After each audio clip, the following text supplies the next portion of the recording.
एक ऐसी दुनिया में जहां सब कुछ तबाह हो चुका है।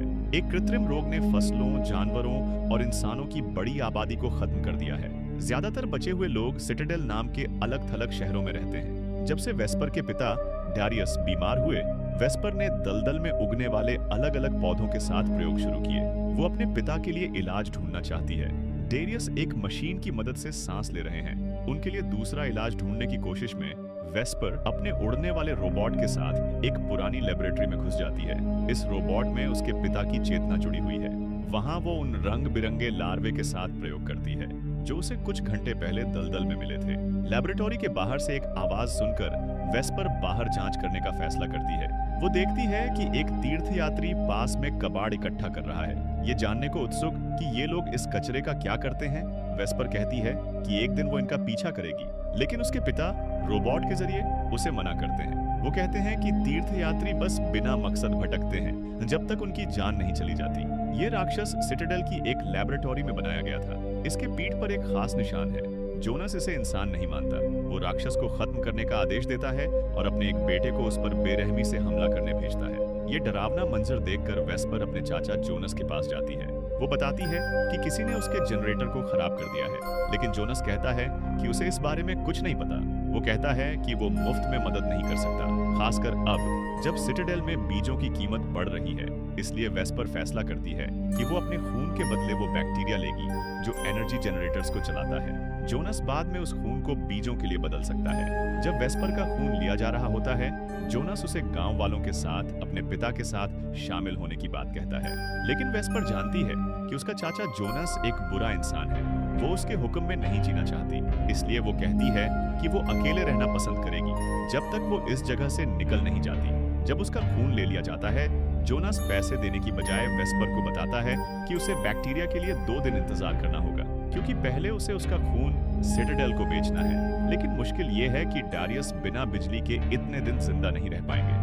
ये बात वेस्पर को परेशान कर देती है। अपने पिता की जान बचाने के लिए वेस्पर जोनस के गोदाम में सेंध लगाती है। वो बैक्टीरिया चुराने की कोशिश करती है। वो एड की चुपके मदद पर भरोसा करती है ताकि पकड़ी न जाए। इस मिशन के दौरान वो ग्रीन हाउस में लगे कुछ बीज भी चुरा लेती है, लेकिन जब वेस्पर घर पहुंचती है और डेरियस को पता चलता है कि उसने क्या किया, वो उसे बीज वापस करने का आदेश देता है, इससे पहले कि जोनस को कुछ शक हो। ये सुनकर वेस्पर जवाब देती है।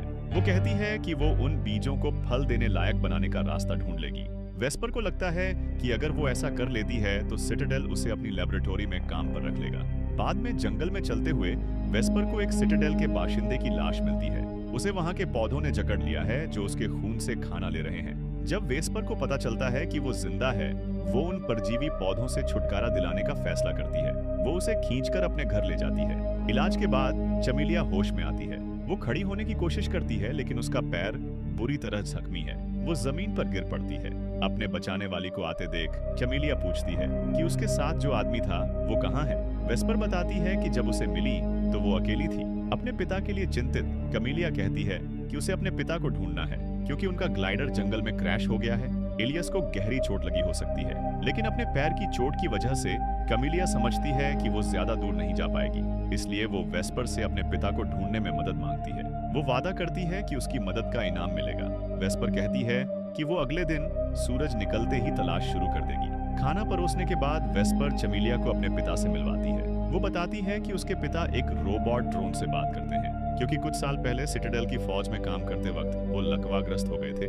ये कहानी सुनकर कमेलिया वेस्पर और उसके पिता को सिटाडेल ले जाने की बात कहती है। वो बताती है कि वहां वो डारियस को ज्यादा आराम की जिंदगी दे सकते हैं। अचानक डारियस बिस्तर पर तड़पने लगते हैं। कमेलिया को समझ आता है कि उन्हें द्वारा पड़ रहा है। जब वेस्पर अपने पिता को बेचैनी से थामे हुए है, सेमिलिया अपनी ताकत का इस्तेमाल करती है।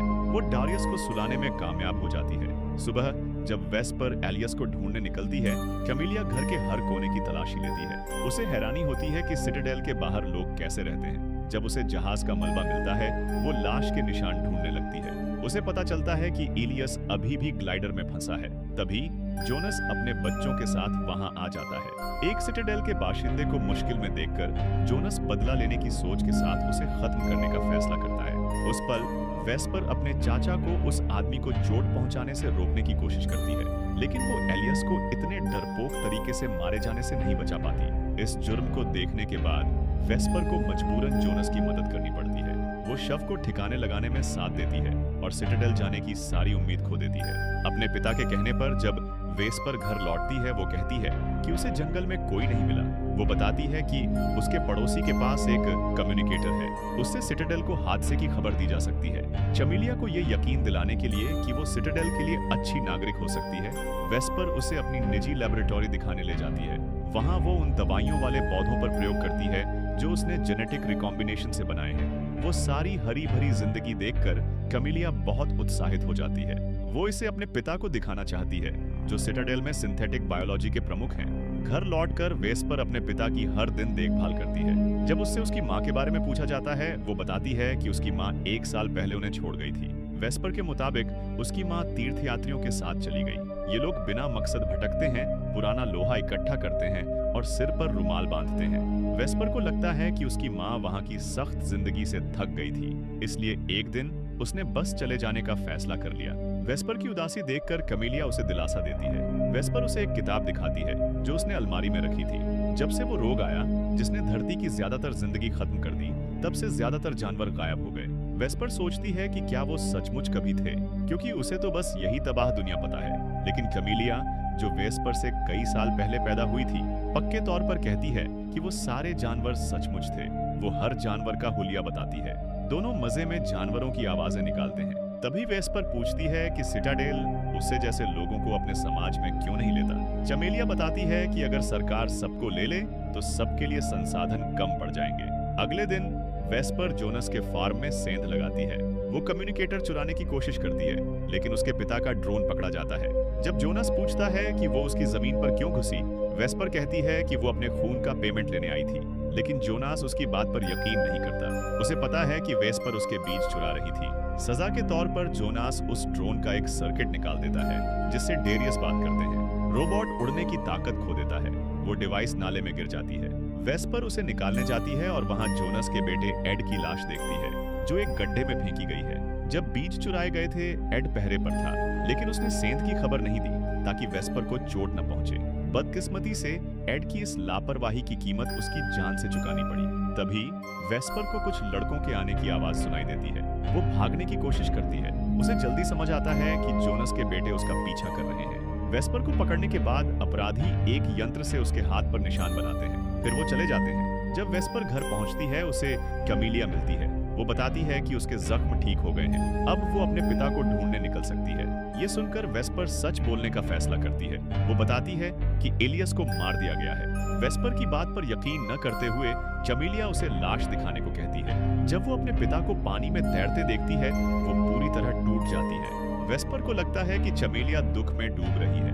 वो नदी में जाती है और उसे किनारे पर खींचकर दिलासा देने की कोशिश करती है। तभी वेस्पर को कैमिलिया की पीठ पर एक खास निशान दिखता है। उसे समझ आता है कि कैमिलिया कोई साधारण इंसान नहीं है। सच तो ये है कि वो एक जग है, जिसे एलियस ने सबसे अलग बनाया था। वो दोनों सिटाडेल से भाग रहे थे जब वो जंगल में गिरे। ये कहानी सुनकर वेस्पर को समझ आता है कि कैमिलिया का कभी सिटाडेल ले जाने का इरादा नहीं था। उसे धोखा मिलने का गुस्सा आता है। घर लौटकर वो अपने पिता के ड्रोन को ठीक करती है और उन्हें सब कुछ बताती है। जब डेरियस को पता चलता है कि उसकी बेटी का सिटाडेल जाने का कोई मौका नहीं है, वो उसे भाग जाने की सलाह देता है, क्योंकि अब जब उस पर निशान लग गया है, जोनस उसे अपनी जायदाद मानता है। लेकिन वेस्पर अपने पिता को छोड़ने से मना कर देती है। वो सोचती है कि कैमिलिया को सौंपकर अपनी आजादी ले ले। उसी पल कैमिलिया बगल के कमरे में है। वो एक चाकू उठाती है, सब कुछ खत्म करने के लिए। जग अपना इरादा पूरा करने से कुछ सेकंड पहले वेस्पर आ जाती है। वो उसे रोक लेती है। कैमिलिया की आंखों में निराशा देखकर वेस्पर कहती है कि मुश्किल वक्त में हार नहीं माननी चाहिए। अगर वो एक दूसरे की मदद करें तो सब हल हो सकता है। उस रात वेस्पर कैमिलिया के डीएनए का नमूना जांचती है। उसे दिखता है कि उसके सेल्स में कई नाभिक हैं। अपनी खोज में आगे न बढ़ पाने से परेशान वेस्पर को देखकर कैमिलिया एक गाना बजाती है, जैसा वो एलियस के काम के वक्त उसके लिए बजाया करती थी। जब वेस्पर अफसोस करती है कि उसके पास एलियस जैसी तकनीक नहीं है, कैमिलिया कहती है कि वो सिटाडेल में नहीं रहना चाहेगी, क्योंकि वहाँ की जिंदगी जमी हुई झील जैसी है। जब कैमिलिया गाना बजाती है, वेस्पर देखती है कि उसके सेल्स आवाज पर रिएक्ट करते हैं। अचानक नाभिक बढ़ने लगते हैं। जब वो बीजों से निकाला गया तरल डालती है, वेस्पर देखती है कि नाभिक आपस में जुड़ जाते हैं। उसे समझ आता है कि यही तरीका है बीजों को फल देने लायक बनाने का। अपनी नई खोज से खुश वेस्पर कहती है कि अब उन्हें कभी भूखा नहीं रहना पड़ेगा। कैमेलिया को एहसास होता है कि इलियस ने यही तरीका इस्तेमाल किया था दूसरी सिटाडेल में शरण पाने के लिए। इलियस ने बीजों को खोलने का रास्ता ढूंढ लिया था। वो इस ज्ञान को सौदे के लिए इस्तेमाल करना चाहता था। ये सुनकर डारियस कैमेलिया से कहता है कि वो वेस्पर को वहां ले जाए। अगर सब ठीक रहा तो वेस्पर को सिटाडेल में बाशिंदा मान लिया जाएगा। लेकिन वेस्पर जानती है कि उसके पास अपने पिता को वहां ले जाने के लिए काफी सामान नहीं है। वो कहती है कि वो उन्हें कभी नहीं छोड़ेगी। शाम ढलते ही जब वेस्पर अपनी खोज में लगी होती है, जब वेस्पर घर से बाहर होती है, जोनास वहां आ जाता है। चमेलिया को देखकर वो उसे अपने घर चलने के लिए मनाने की कोशिश करता है, लेकिन चमेलिया मना कर देती है। तब जोनास धमकी देता है कि वो उन मशीनों को तोड़ देगा जो उसके भाई डारियस को जिंदा रख रही हैं। डारियस की जान बचाने के लिए चमेलिया जोनास के साथ उसके घर जाने को तैयार हो जाती है, लेकिन जाने से पहले जोनास को पता चलता है कि चमेलिया एक जग है। वो फैसला करता है कि वो उसका मालिक बनेगा। तभी वेस्पर एक चाकू लेकर आती है।